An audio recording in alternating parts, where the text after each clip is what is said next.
ഡോക്ടറെ PSA test എന്നാൽ എന്തുവാ? PSA ടെസ്റ്റ് എപ്പോഴൊക്കെയാണ് ചെയ്യേണ്ടത്? PSA കൂടിയാൽ അതിന് മരുന്നുണ്ടോ? ഇതൊക്കെയാണ് പേഷ്യൻസ് കൂടുതലായിട്ട് നമ്മുടെ അടുത്ത് ചോദിക്കാറുള്ളത്.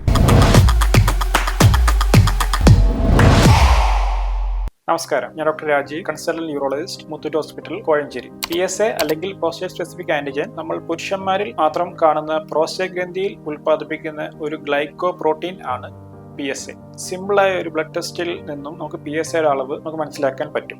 ലാബുകൾ തോറും ചെറിയ വ്യത്യാസങ്ങൾ വരാമെങ്കിലും സാധാരണയായി നമ്മൾ PSA 4 നാനോഗ്രാം പെർ ml എന്ന ഒരു നോർമൽ വാല്യൂസ് ആണ് എടുക്കാറുള്ളത്. PSA 4-ൽ കൂടുകയാണെങ്കിൽ നമ്മൾ കൂടുതൽ പരിശോധനകൾ വേണ്ടിവരും. PSA പല കാരണങ്ങൾ കൊണ്ട് കൂടാം. നമ്മൾ കൂടുതലായി PSA ഉപയോഗിക്കുന്നത് പ്രോസ്റ്റേറ്റ് ക്യാൻസർ സ്ക്രീനിങ്ങിന് വേണ്ടിയാണ്. ഒരാൾക്ക് പ്രോസ്റ്റേറ്റ് ക്യാൻസർ ഉണ്ടോ ഇല്ലയോ എന്നുള്ളത് നമുക്ക് PSA ചെയ്യുമ്പോൾ ഏകദേശം നമുക്ക് മനസ്സിലാക്കാൻ പറ്റും. പ്രോസ്റ്റേറ്റ് ക്യാൻസർ ഉള്ള ഒരാൾക്ക് പ്രോസ്റ്റേറ്റ് ക്യാൻസർ സെൽസ് PSAയുടെ പ്രൊഡക്ഷൻ കൂട്ടുകയും അത് നമ്മുടെ രക്തത്തിൽ PSAയുടെ അളവ് കൂട്ടുകയും ചെയ്യുന്നു. വേറെ എന്തൊക്കെ കാരണങ്ങൾ കൊണ്ട് PSA കൂടാം? മെയിനായിട്ട് വേറെ PSA കൂടുന്നത് പ്രോസ്റ്റേറ്റൈറ്റിസ് അല്ലെങ്കിൽ പ്രോസ്റ്റേറ്റിൽ നീർക്കെട്ട് വരിക, അല്ലെങ്കിൽ മൂത്രത്തിൽ ഇൻഫെക്ഷൻ വരിക, പ്രോസ്റ്റേറ്റിൽ എന്തെങ്കിലും പ്രൊസീജിയർ, ബയോപ്സി, സർജറി അങ്ങനെ എന്തെങ്കിലും ചെയ്യുകയാണെങ്കിലും PSAയുടെ അളവ് കൂടാം. അതല്ല എന്നുണ്ടെങ്കിൽ പ്രായം കൂടുന്തോറും PSAയുടെ അളവ് ചെറിയ തോതിൽ കൂടാം. PSA ടെസ്റ്റ് ആർക്കൊക്കെ ചെയ്യാം?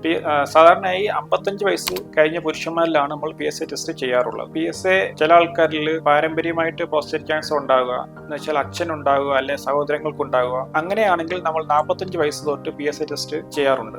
എപ്പോഴൊക്കെയാണ് PSA ടെസ്റ്റ് ചെയ്യേണ്ടത്? PSA വാല്യൂ വെച്ചിട്ട് നമ്മൾ വർഷാവർഷമോ അല്ലെ 2 വർഷം കൂടുമ്പോഴോ ആണ് PSA ടെസ്റ്റ് സാധാരണ ചെയ്യാറുള്ളത്. PSA ടെസ്റ്റ് കൊണ്ടുള്ള ഗുണങ്ങൾ എന്തെല്ലാം? നമ്മൾ വേൾഡ് വൈഡ് നോക്കുകയാണെങ്കിൽ പ്രോസ്റ്റേറ്റ് ക്യാൻസർ ഏറ്റവും കൂടുതലായ രണ്ടാമത്തെ ക്യാൻസർ ആണ് പുരുഷന്മാരിൽ കാണുന്നത്. PSA കൂടിയ ഒരാൾ ഒരു യൂറോളജിസ്റ്റിനെ കാണുകയും യൂറോളജിസ്റ്റ് അദ്ദേഹത്തെ പരിശോധിക്കുകയും ഡിജിറ്റൽ റെക്ടൽ എക്സാമിനേഷൻ വഴി പ്രോസ്റ്റേറ്റിന്റെ സർഫസ് നോക്കുകയും അത് സ്മൂത്ത് ആണോ ഹാർഡ് ആണോ എന്ന് നോക്കുകയും കൂടുതൽ ടെസ്റ്റുകൾ വേണ്ടി വന്നാൽ റെക്കമെൻഡ് ചെയ്യുകയും ചെയ്യും. പരിശോധനയിൽ കൂടുതൽ സംശയങ്ങൾ ഉണ്ടെങ്കിൽ നമ്മൾ അവർക്ക് MRI അല്ലെങ്കിൽ പ്രോസ്റ്റേറ്റ് ബയോപ്സി റെക്കമെൻഡ് ചെയ്യാറുണ്ട്. പ്രോസ്റ്റേറ്റ് ക്യാൻസർ വളരെ നേരത്തെ കാണുകയും അതല്ലെങ്കിൽ ഏർലി സ്റ്റേജിൽ കണ്ടുപിടിക്കുകയും ചെയ്യുകയാണെങ്കിൽ നമുക്ക് ഇന്നത്തെ അവൈലബിൾ ആയ അതിനൂതന സാങ്കേതിക വിദ്യകളായ റോബോട്ടിക് സർജറി ഉപയോഗിച്ച് വലിയ പാർശ്വഫലങ്ങൾ ഒന്നുമില്ലാതെ നമുക്ക് പ്രോസ്റ്റേറ്റ് ക്യാൻസറിനെ പൂർണ്ണമായിട്ട് ക്യൂർ ചെയ്യാൻ സാധിക്കും. ഈ വിഷയത്തെ സംബന്ധിച്ച് എന്തെങ്കിലും സംശയങ്ങൾ ഉണ്ടെങ്കിൽ കമന്റ് ബോക്സിൽ രേഖപ്പെടുത്തുക.